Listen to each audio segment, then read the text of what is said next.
اللہ پر توکل رکھنا ایمان کی سب سے بڑی نشانی ہے۔ کچھ نہ ہوتے ہوئے بھی یہ امید ہونا کہ میرا رب سب کچھ کر دے گا۔ جتنا ایمان مضبوط ہوگا اتنا ہی توکل پختہ ہوگا، کیونکہ اللہ فرماتا ہے میرے ساتھ جیسا گمان کرو گے میں ویسا ہی معاملہ فرماؤں گا۔ اچھا سوچو گے اچھا ہوگا، برا سوچو گے برا ہوگا۔ انسان بڑا ہی بے صبر ہے، اسے لگتا ہے میں جو کر رہا ہوں ٹھیک کر رہا ہوں، اللہ کو مشورے دے رہا ہوتا ہے، وہ بہتر جانتا ہے کیا دینا ہے اور کیا نہیں۔ توکل کیا ہے؟ کیا روزی روٹی کے لیے ہماری جد و جہد کرنا توکل کے خلاف ہے؟ اس سے پہلے ان سوالات کی جانب بڑھیں، حسب روایت ہم آپ کو اپنے یوٹیوب چینل پر خوش آمدید کہتے ہیں۔ اگر آپ ہمارے چینل پر نئے ہیں اور آپ نے ابھی تک ہمارے چینل کو سبسکرائب نہیں کیا تو ابھی سبسکرائب کریں اور ساتھ لگے بیل کے بٹن پر کلک کریں تاکہ آپ کو ہماری ہر نئی آنے والی اور دینی معلومات سے بھرپور ویڈیوز وقت پر پہنچ سکیں۔ توکل لفظ وکل سے نکلا ہے، جس کے معنی ہے خود کو سپرد کر دینا یا مکمل بھروسہ کرنا۔ میری حقیر رائے میں توکل کسی مولوی صاحب سے سیکھنے کی بجائے معصوم بچوں سے سیکھیں۔ مشاہدہ ہے کہ جب کسی بچے کو کوئی غیر انسان گود میں لینا چاہے تو وہ ڈر کر روتا ہے، شور مچاتا ہے، مگر جب اسی بچے کو اس کا باپ گود میں لے کر ہوا میں کئی فٹ اچھالتا ہے تو وہ ڈرنے کی بجائے خوشی سے کلکاریاں مارتا ہے اور اکثر دوبارہ اچھلنے کی فرمائش بھی کر ڈالتا ہے۔ وہ معصوم بچہ جانتا ہوتا ہے کہ کچھ بھی ہو جائے اس کا باپ اسے زمین پر گرنے نہ دے گا۔ اس بچے کا یہ اعتماد اور بھروسہ دراصل اپنے باپ پر اس کا توکل ہے۔ یہاں اللہ پر توکل کا ایک قصہ بیان کرتے ہیں۔ کسی صابر و شاکر اور عیال شخص کی بیوی بڑی بد زبان اور نافرمان تھی، جس کی وجہ سے وہ صاحب ایمان بڑا پریشان رہتا تھا۔ ایک مرتبہ اس کی بیوی بچوں کو کئی روز تک فاقے کاٹنے پڑے۔ بیوی نے شوہر کو برا بھلا کہا کہ جاؤ اور کچھ کما کے لاؤ۔ اس نیک بخت نے کہا اللہ کی بندی، رات کو شور و غل نہ کر، صبح جا کر کوئی مزدوری کر لوں گا۔ صبح وہ گھر سے نکل پڑتا ہے لیکن کوئی اس سے نہیں پوچھتا، اپنے کام میں لگ جاتے ہیں۔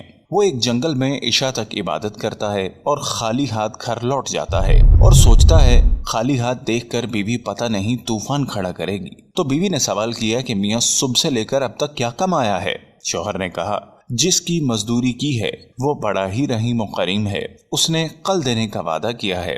اس پر عورت جھلا گئی اور کہنے لگی ہمارے بچے چاہے بھوک سے مر جائیں، تم وعدے کرتے پھرو۔ اگلے دن وہ پھر گیا، خدا کی شان اسے پھر مزدوری نہ ملی۔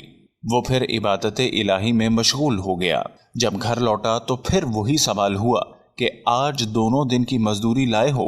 اس نے کہا اس نے کل دینے کا وعدہ کیا ہے۔ یہ سن کر وہ آگ بگولا ہو گئی اور کہنے لگی کل تینوں دن کی لے آنا ورنہ گھر نہ آنا، اور اس کو ایک تھیلی دیتی ہے۔ پھر وہ عبادت الہی میں مصروف اور کسی معجزے کی تلاش میں گیا۔ جب کچھ نہ ملا بیوی کے ڈر سے اس تھیلی میں ریت ڈال لیا کہ رات تو گزر جائے گی، لیکن جب گھر کے قریب آیا تو بیوی کا ڈر غالب آنے لگا اور واپس مڑنے لگا کہ اچانک ایسی خوشبو آئی کہ اس کے دل و دماغ کو معطر کر دیا۔ عورت خوش ہوتی ہوئی گھر سے نکلی اور کہا اندر آؤ، بتاتی ہوں کیا معاملہ ہے۔ کہنے لگی ایک سبز پوش دروازے پر کھڑا کہہ رہا ہے کہ اپنے شوہر کی 3 دن کی اجرت لے لو مگر اس کو کوئی ایذا نہ دینا۔ وہ اللہ کی حمد و ثنا میں کھو گیا۔ بیوی کہتی ہے کہ خوشحالی میں پریشانی کیسی؟ کہنے لگا اللہ کی بندی، یہ میں نے تینوں دن کہیں مزدوری نہیں کی بلکہ اللہ کی عبادت کی ہے۔ تیرے ڈر سے تھیلی میں ریت لا رہا تھا لیکن اس رب نے میری لاج رکھ لی۔ اس شخص نے تمام عمر اللہ کا شکر گزاری میں گزار دی۔ اللہ تعالیٰ پر توکل یعنی بھروسہ کرنا انبیاء کرام کے طریقے کے ساتھ اللہ تعالیٰ کا حکم بھی ہے۔ قرآن و سنت میں توکل علی اللہ کا بار بار حکم دیا گیا ہے۔ صرف قرآن کریم میں 7 مرتبہ وعلی اللہ فلیتوکل المؤمنین فرما کر مومنوں کو صرف اللہ پر توکل کرنے کی تاکید کی گئی ہے۔ یعنی حکم خداوندی ہے کہ اللہ پر ایمان لانے والوں کو صرف اللہ ہی کی ذات پر بھروسہ کرنا چاہیے۔ آئیے سب سے قبل توکل کے معنی سمجھیں۔ توکل کے لفظی معنی کسی معاملے میں کسی ذات پر اعتبار کرنے کے ہیں، یعنی اپنی عاجزی کا اظہار اور دوسرے پر اعتماد اور بھروسہ کرنا توکل کہلاتا ہے۔ شرعی اصلاح میں توکل کا مطلب اس یقین کے ساتھ اسباب اختیار کرنا کہ دنیاوی اور اخروی तमाम मामलात में नफ़ा और नुकसान का मालिक सिर्फ और सिर्फ अल्लाह की ज़ात है। उसके हुक्म के बगैर कोई पत्ता दरख्त से नहीं गिर सकता। हर छोटी बड़ी चीज़ अपने वजूद और बका के लिए अल्लाह की मोहताज है। गर्ज ये कि खालिक कायनात की ज़ात बारी पर मुकम्मल एतमाद करके दुनियावी असबाब इख्तियार करना तवक्कल अलल्लाह है। अगर कोई शख्स बीमार हो जाए तो उसे मर्ज से शफायाबी के लिए दवा का इस्तेमाल तो करना है, लेकिन इस यकीन के साथ कि जब तक अल्लाह शिफा नहीं देगा दवा असर नहीं कर सकती। यानी दुनियावी असबाब को इख्तियार करना तवक्कल के खिलाफ नहीं, बल्कि अल्लाह ताला का निज़ाम यही है कि बंदा दुनियावी असबाब इख्तियार करके काम की अंजाम दही के लिए अल्लाह की ज़ात पर पूरा भरोसा करे।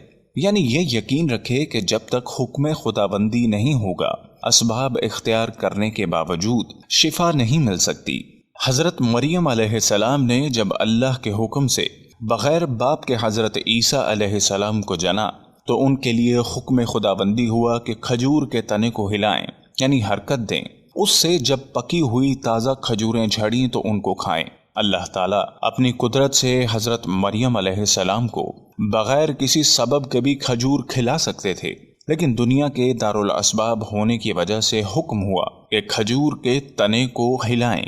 चुनाचे हजरत मरियम अलैहिस्सलाम ने हुक्म खुदाबंदी की तामील में खजूर के तने को हरकत दी। खजूर का तना इतना मजबूत होता है कि चंद ताकतवर मर्द हजरात भी उसे आसानी से नहीं हिला सकते, लेकिन सिन्फ नाजुक ने इस कमजोर सबब को इख्तियार किया तो अल्लाह ताला ने अपने हुक्म से सूखे हुए खजूर के दरख्त से हजरत मरियम अलैहिस्सलाम के लिए ताज़ा खजूरें यानी ग़िज़ा का इंतज़ाम कर दिया।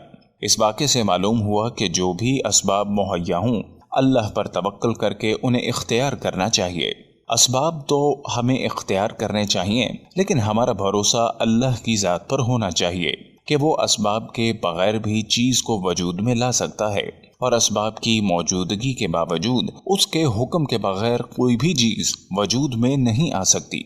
हजरत इब्राहीम अलैहिस्सलाम को जलती हुई आग में डाला गया। जलाने के सारे असबाब मौजूद थे, मगर हुक्म खुदाबंदी हुआ कि आग इब्राहीम के लिए सलामती बन जाए, तो आग ने उन्हें कुछ भी नुकसान नहीं पहुंचाया, बल्कि वो आग जो दूसरों को जला देती हजरत इब्राहीम अलैहिस्सलाम के लिए ठंडी और सलामती का सबब बन गई। इसी तरह हजरत इस्माइल अलैहिस्सलाम की गर्दन पर ताकत के साथ तेज छुरी चलाई गई, मगर छुरी भी काटने में अल्लाह के हुक्म की मोहताज होती है। अल्लाह ने उस छुरी को हजरत इस्माइल अलैहिस्सलाम की गर्दन को ना काटने का हुक्म दे दिया था, लिहाजा काटने के असबाब की मौजूदगी के बावजूद छुरी हजरत इस्माइल अलैहिस्सलाम की गर्दन नहीं काट सकी। जो भी असबाब मुहैया हों उन्हें इस यकीन के साथ इख्तियार करना चाहिए कि करने वाली ज़ात सिर्फ और सिर्फ अल्लाह ताला की है। हजरत अय्यूब अलैहिस्सलाम ने जब अपनी तवील बीमारी के बाद अल्लाह ताला से शिफा याबी के लिए दुआ फरमाई तो अल्लाह ताला ने हजरत अय्यूब अलैहिस्सलाम को हुक्म दिया कि वो अपने पैर को ज़मीन पर मारें। अब गौर करने की बात यह है कि क्या एक शख्स का ज़मीन पर पैर मारना उसकी 20 साल की बीमारी की शिफा याबी का इलाज है?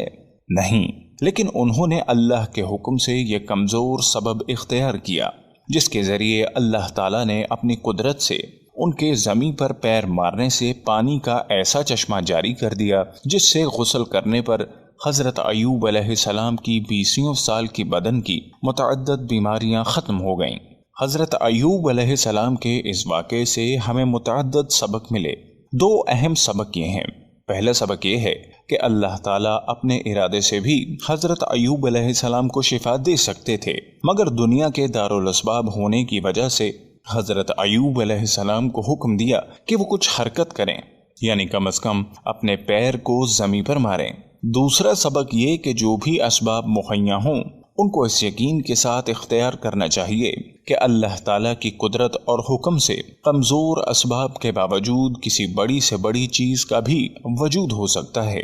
जो भी अल्लाह पर अंधाधुंध यकीन रखता है अल्लाह उसकी गैबी मदद ज़रूर करता है, चाहे वो किसी भी सूरत में क्यों ना हो।